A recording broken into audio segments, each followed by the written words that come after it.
buhay kita alagaan,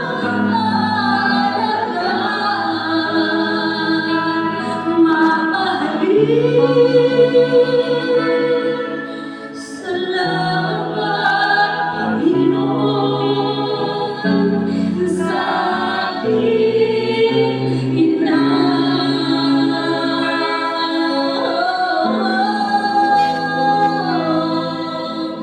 Salamat, Panginoon, sa aking ina.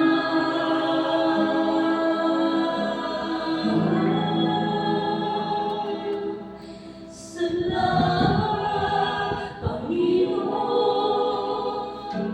sa aking ina.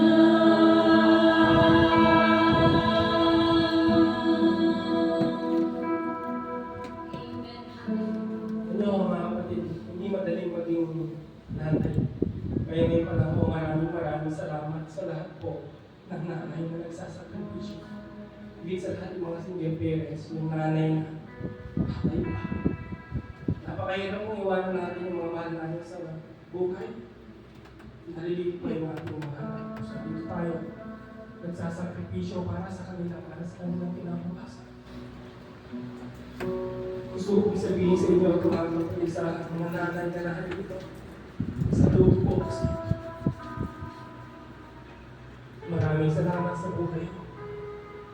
Patuloy na binibigay yung the best nyo para mabigyan ng kinabukasan, magandang kinabukasan ang inyong anak.